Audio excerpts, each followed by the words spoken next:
Movie की शुरुआत में हम जंगल में चलती हुई एक गाड़ी को देखते हैं जिनमें बैठे 3 लोग जॉर्जिया के जंगलों में हाइकिंग के लिए जा रहे थे। उनका नाम क्रिस, डेनियल और एलिसा होता है। वो तीनों एक दूसरे के अच्छे दोस्त होते हैं। रास्ते में डेनियल गाड़ी रोककर टॉयलेट करने के लिए चला जाता है। इधर पीछे क्रिस एलिसा से पिछली रात हुई घटना के बारे में जिक्र करता है, लेकिन एलिसा उसे चुप रहने को कहती है और बताती है कि वो एक मिस्टेक थी। इसके बाद वो तीनों आगे निकल जाते हैं, जहाँ पर जंगल में एक जगह गाड़ी रोककर वो लोग हाइकिंग के लिए निकल जाते हैं। तब चलते हुए डेनियल उन लोगों को कहता है कि वर्ल्ड वार 2 के टाइम रशियन आर्मी ने यहाँ पर बहुत सारे बम गिराए थे जो कि लोगों को आज भी मिलते हैं। वहीं उनकी बातों से हमें पता चलता है कि एलिसा और डेनियल एक दूसरे से प्यार करते हैं और वो दोनों बहुत जल्द शादी भी करने वाले हैं। मगर इस बात से क्रिस को थोड़ी बेचैनी हो रही थी। नाइट में वो लोग जब अपने टेंट लगाकर आग के पास बैठे होते हैं, तब डेनियल क्रिस से पूछता है कि तुम इतने मायूस क्यों हो, लेकिन क्रिस उसकी बात को टालते हुए कहता है कि तुम दोनों शादी करने वाले हो, इसलिए मेरे बारे में बिल्कुल भी टेंशन मत लो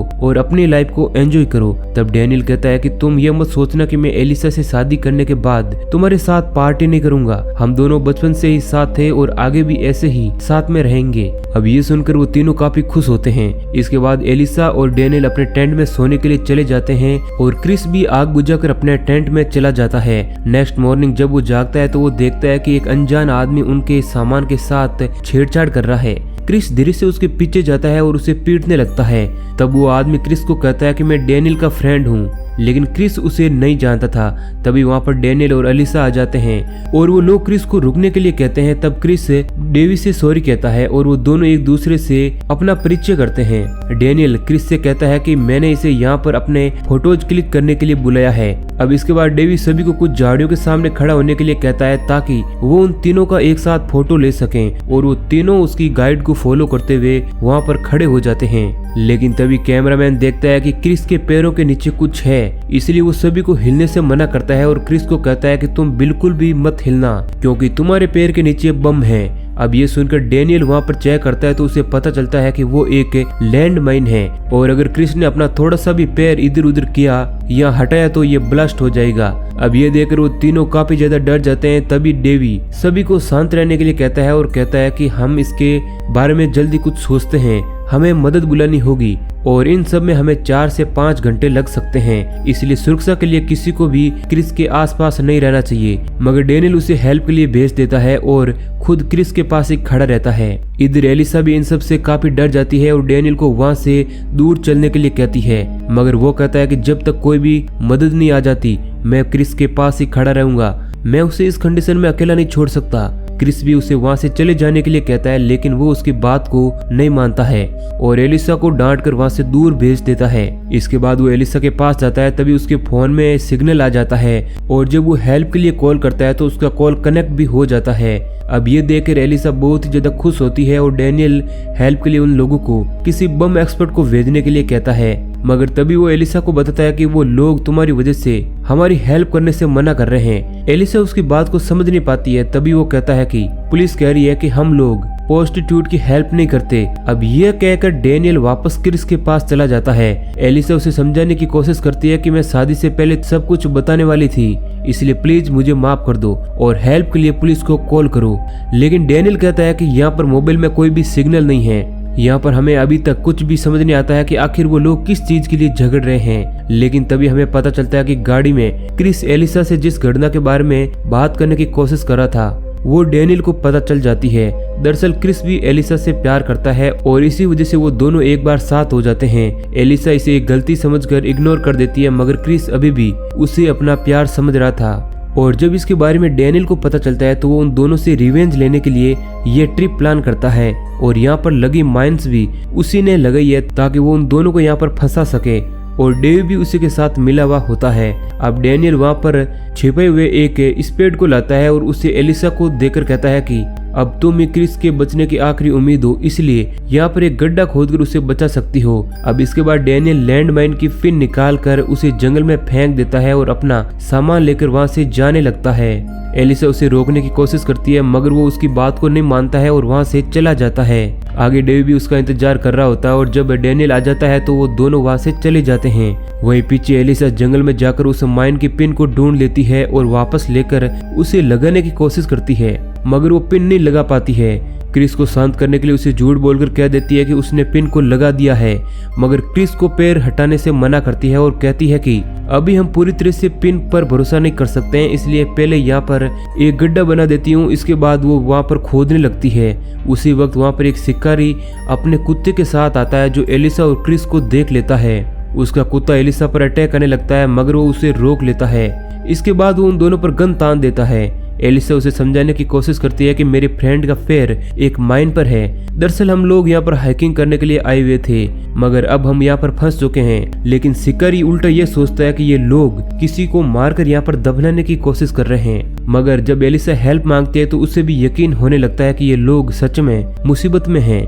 अब एलिसा उसे कहती है कि क्या तुम यहाँ पर एक गड्ढा खोदने में मेरी मदद कर सकते हो। जिसके बाद वो शिकारी तैयार हो जाता है। उस शिकारी का नाम इलिया होता है। अब वो एलिसा से पूछता है कि तुम लोग यहाँ पर कैसे फंसे।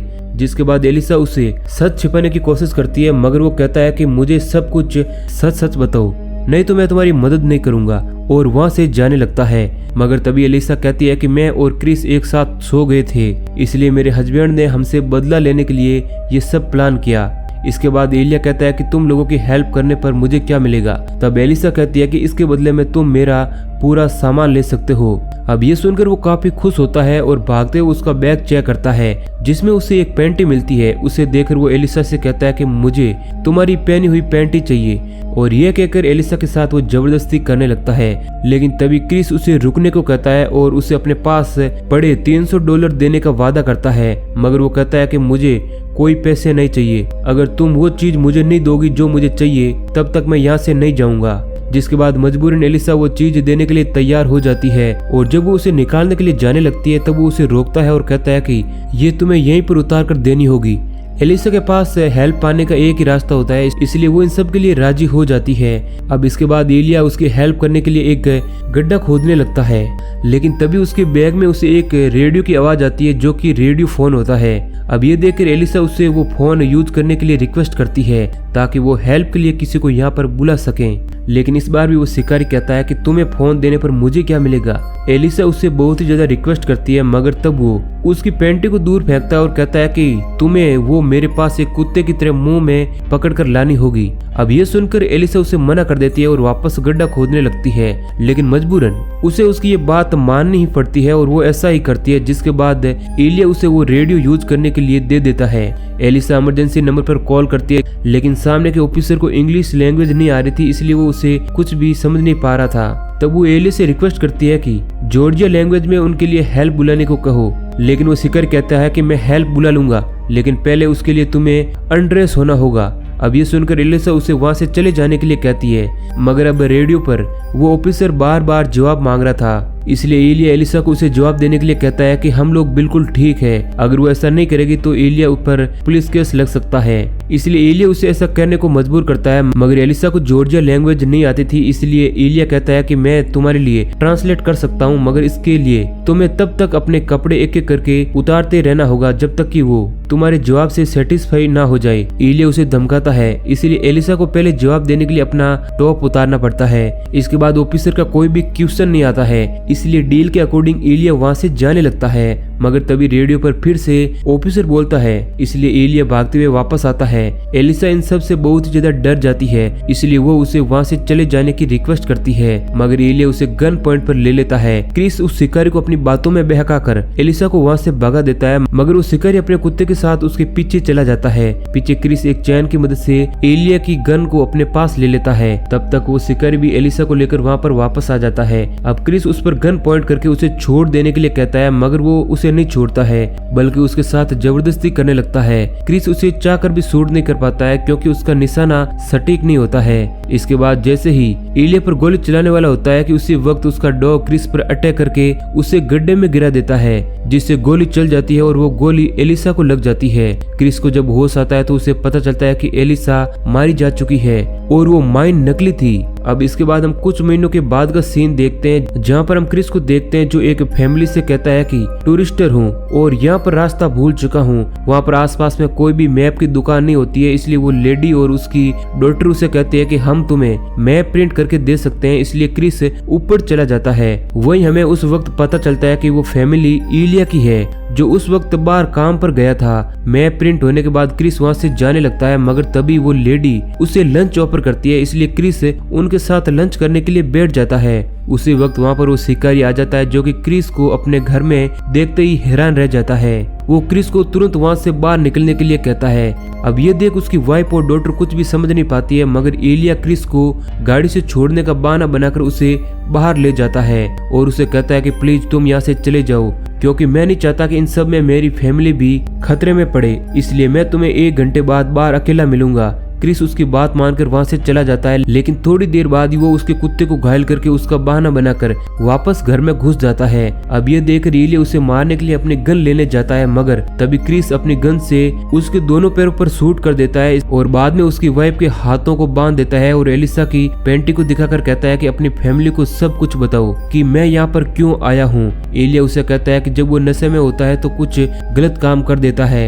एलिसा के साथ एलिया ने जिस तरह का सलूक किया था, ठीक उसी तरह क्रिस भी उसकी बेटी के साथ करता है। अब इसके बाद वो अपने गन में सिर्फ एक रैंडम गोली रखता है और एलिया की डॉटर को अनट्रेस होने के लिए कहता है। अगर गोली चलने से पहले वो ऐसा करती है तो वो जिंदा बच जाएगी। अब इसके बाद उस डॉक्टर को मजबूरन कपड़े उतारने पड़ते हैं, मगर पहले ही राउंड में गोली चल जाती है और वो मारी जाती है। अब ये देखकर क्रिस होश में आता है कि उसने गुस्से में सब कुछ उल्टा कर दिया। उसे अपनी गलती का एहसास होने पर वो रोने लगता है। इस तरह क्रिस एक अच्छा इंसान होने के बावजूद भी बुरा बन जाता है और इसी सीन के साथ मूवी एंड हो जाती है। वैसे दोस्तों, आपको क्या लगता है, क्रिस ने अपना रिवेंज इसी तरह लेकर सही किया था या फिर उसने जो भी किया वह बहुत ही गलत था? आप वीडियो के नीचे कमेंट करके जरूर बताइए। बाकी अगर आपको ऐसे ही और वीडियो चाहिए तो प्लीज कमेंट करके बताना। हम जल्दी मिलेंगे आपको एक नए वीडियो में। धन्यवाद।